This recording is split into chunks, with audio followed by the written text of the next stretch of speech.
Inian, nah, saya punya data nih. Jadi ini ada dua peta, yang di atas dan di bawah, betul nggak? Ya. Ini ada peta. Ini adalah peta sebaran dari piroklastik. Ini peta dari sebaran lava. Ini dulu ya.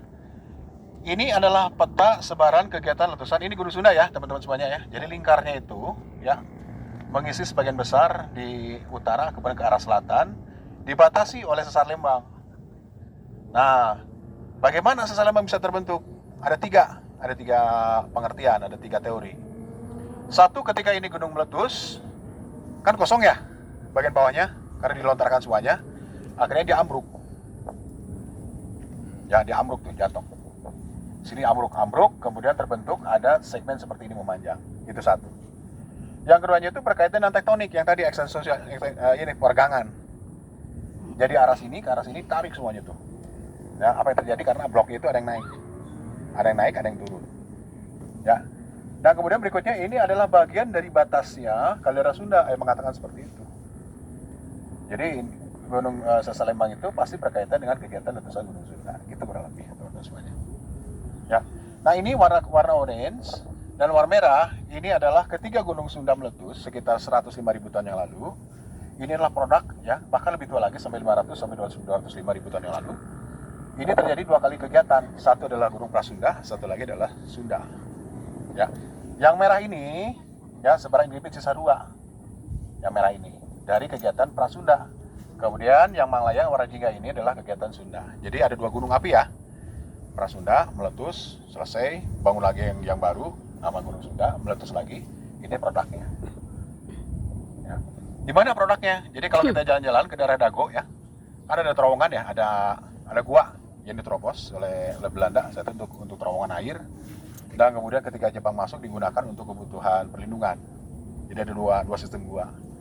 Nah, itu menerobos batuan ini, batuan piroklastik ini. Ya. Nah, batuan ini kalau kita bayangkan, kalau ketika Gunung Merapi misalnya yang ada di Jogja meletus ya, kan itu ada yang meletus, kemudian ada yang jatuh, ada yang turun. Kecepatannya 60 sampai 120 km. Namanya adalah Udes Gembel. Kalau dalam bahasa Prancisnya New Adang ya. Yes. Jadi awan panas. Awan panasnya itu turun ke arah situ. Nah, awan panas itu kemudian dia terlaskan, saling mengikat dirinya menjadi batu, kemudian menjadi keras.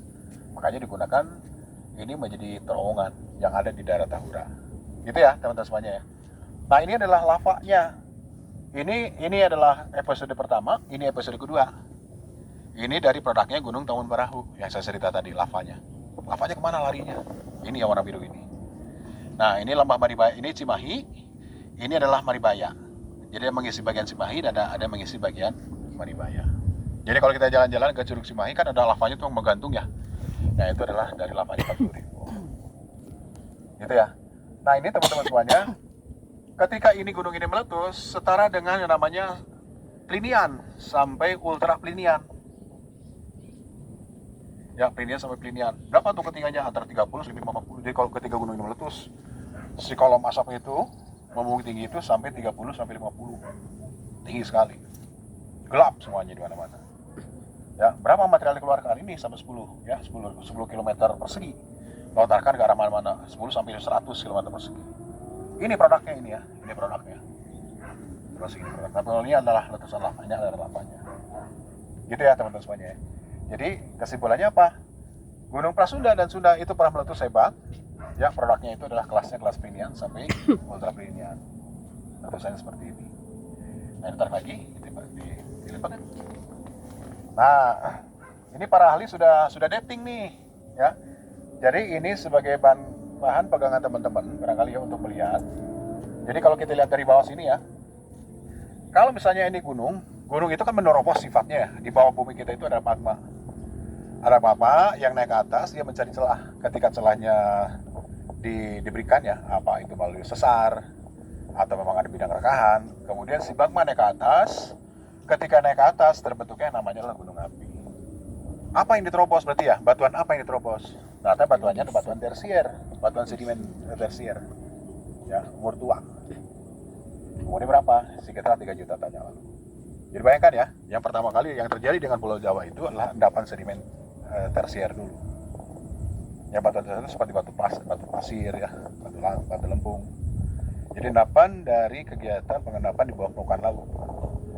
Jawa terangkat ke atas, baru diterobos oleh magma.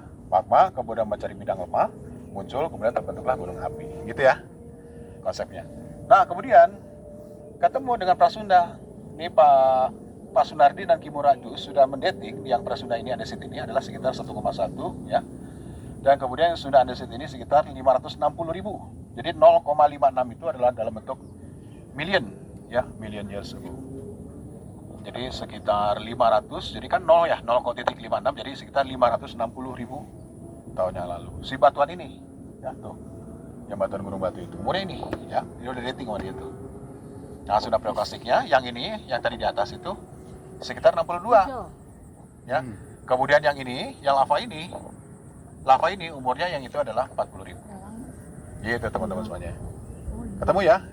Ya, ini adalah urutan-urutannya. Nah kemudian kalau sudah selesai baru dimunculkan yang namanya adalah Tangkuban Perahu yang umurnya adalah sekitar mulai dari 90.000. Jadi Tangkuban Perahu itu adalah generasi terakhir. Ketika gunung sudah selesai kegiatannya, sudah pamitan, ya, tidak akan lagi membentuk lagi gunung, muncul lagi gunung yang lebih muda lagi namanya Gunung Tangkuban Perahu. Umurnya kapan?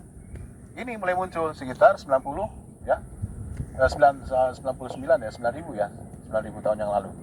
Sampai 3.000 tahun kemudian sampai 10.000 yang terakhir. Jadi Tangkuban Perahu itu dibagi dua, 90.000 dan terakhir adalah 10.000 Gunung Tangkuban Perahu. Nah ini adalah posisi terakhir seperti ini.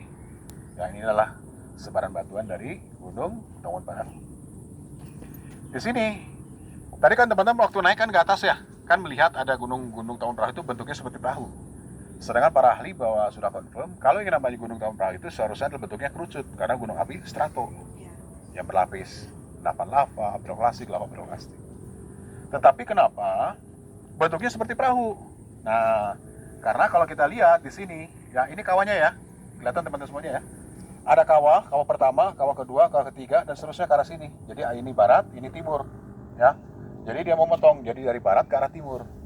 Artinya apa? Ternyata kawahnya bergeser dari barat ke timur. Apa yang terjadi? Tidak pernah terbentuk yang namanya kerucut. Akhirnya dipancung terus tuh oleh letusan-letusan. Yang ini 90.000, ya. Ini 10.000. Nah ini paling mudah. Yang meletus terakhir di sini ya di Kawaratu. Nah kemudian dia bergeser terus ke arah Ciater. Nah ini adalah arah letusannya. Jadi kalau ini meletus kembali, karena Gunung Tobra gunung api aktif, ke arah kemana letusannya? Dia akan ke arah Ciater. Nah, lokasi berikutnya kita kunjungi di sekitar sini. Dari produk kegiatan letusan Gunung Tangkuban Perahu. Nanti kita ketemu nih produk-produknya di sini. Gitu kurang lebih. Gitu ya teman-teman semuanya untuk sementara membahas tentang ini Gunung Sunda, Desa Lembang. Nanti kita akan bergeser ke arah Ciater, sedikit ke arah utara. Gitu kurang lebih.